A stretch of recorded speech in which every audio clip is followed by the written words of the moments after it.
Hello everyone, my name is Nguyen, and for the class presentation videos, I will focus on the topic of the attack of 9/11.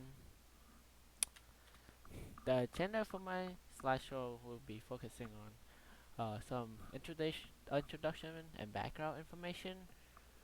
Next up, I will focusing on the setup of 9/11, what's caused it, and what leading to the incident, and the day of 9/11. That's what happened, some more in-depth timeline, and the aftermath, the effect of 9/11, and how it's caused and changed the country of United States.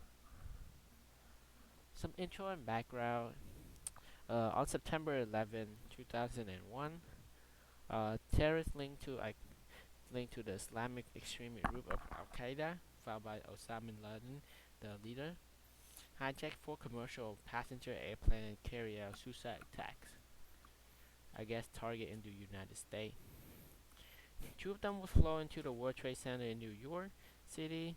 Within a few hours, both the Twin Towers collapsed into rubble, demolished a large section of the lower Manhattan. A third plane hit the Pentagon in Arlington, Virginia, just outside Washington, D.C. The passenger and the crew of the fourth plane fought back, and the plane was down in a field near Shankfield, Pennsylvania. And it's was believed that its intended target was either the U.S. Capitol, the White House, or Camp Davis. As you can see on the picture here, one of the American Flight 11 and one of the United Airlines Flight 175 took off from Logan International Airport from Boston. The third flight from Dulles International Airport took off, and this way it hit the Pentagon in Washington D.C. The fourth flight took off from Newark International Airport in New Jersey, which unsuccessful carry out their plan and crashed in Shankfield, Pennsylvania. Why did it happen? 9/11 resulted from the confluence of multiple factors. Islamic extremism was stirred by the Iranian revolutions, the Soviet invasion of Afghanistan, and the assassination of the Egyptian president. Also, it will respond to perceived grief against the U.S. foreign policies, particularly in the Middle East. Uh, that extremism turned into anti-American because of U.S. support for Israel and repressive and secular Arab regimes. And Bin Laden and the Al Qaeda sought to provoke the U.S. into military responses, galvanizing support from their extremist ideologies. During the day of 9/11, there was a total of 19 hijackers. Despite being scanned with the handheld detectors, the hijacker would pass through. This was also that the FAA flagged some false information in the document. However, eventually they were passed by when the security checked the suitcase and did not find anything suspicious. Security camera later showed some hijacker had what appeared to be a box cutter clipped to their back pocket. Box cutters and similar small knives were allowed on board a certain aircraft at the time. Um, Two American Airlines and two United planned into missiles. They crashed two of them into the World Trade Centers and one in the Pentagon. The fourth crashed in a field of sun, Pennsylvania. Nearly 3,000 people were killed in the attack, making it one of the deadliest terrorist incidents in the history.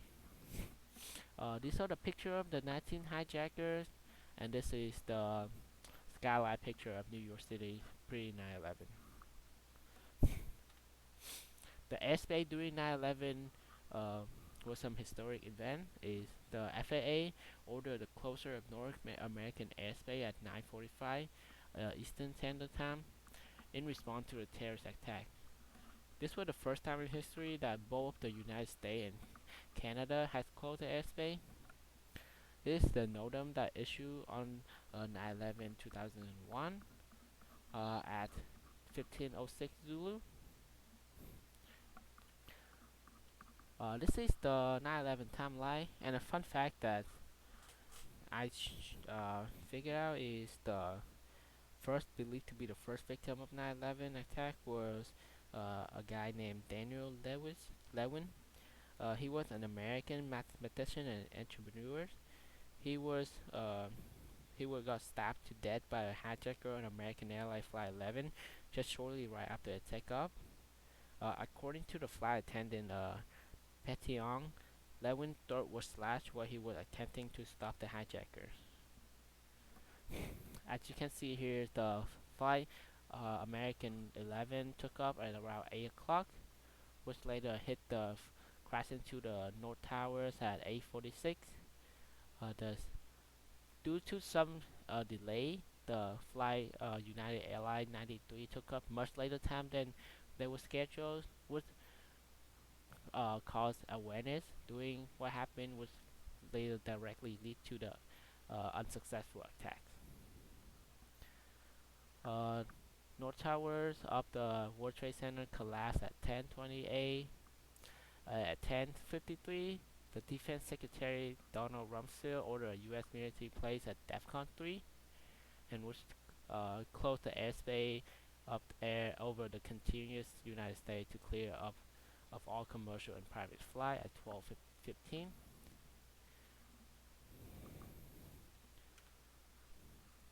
Next up is how the United States respond to the attack.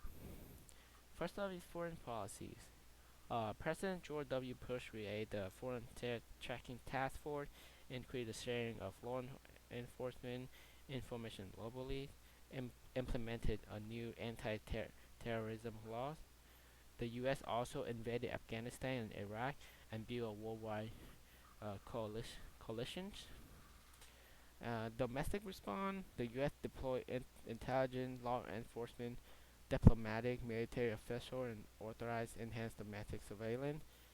The U.S. Army Corps of Engineers also supported New York cities with new urban search and rescue team, structural engineering, and GIS mapping expert.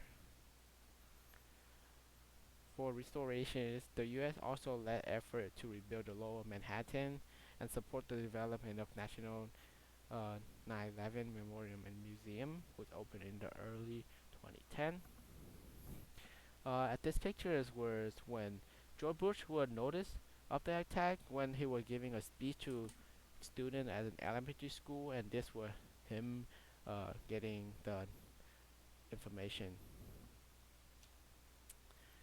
Later on, the U.S.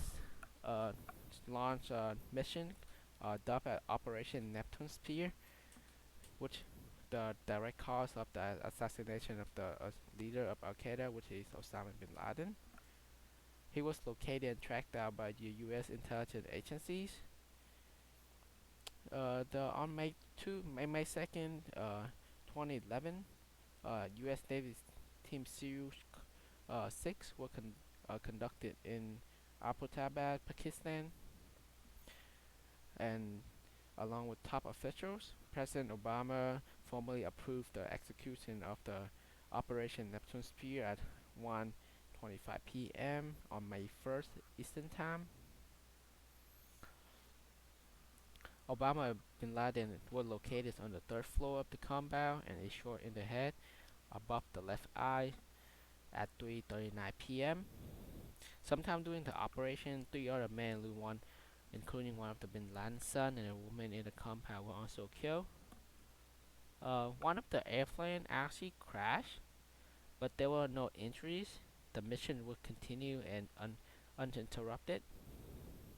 There were a total of 25 Navy SEALs, and they moved bin Laden's body to the first floor of the compound and placed it in the body bag at 3:55. Uh, the team destroyed a chopper that crashed at 4:08, and a backup helicopter scooped them up, the remaining team member, and left the area at 4:10. At 7:01 later that day, President Obama received further intelligence information that the body is killed in the race is likely that is Osama bin Laden. And finally, at 11:35, President Obama addressed the nation about the raid.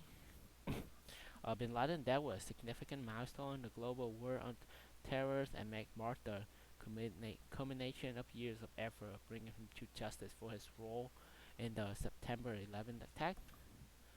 This was President Obama addressing the nation, and this was the situation groomed during the attack. The raid.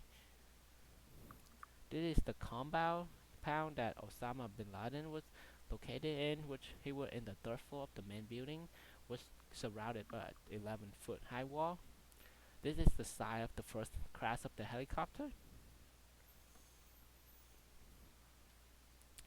This is my sources. Thank you for listening.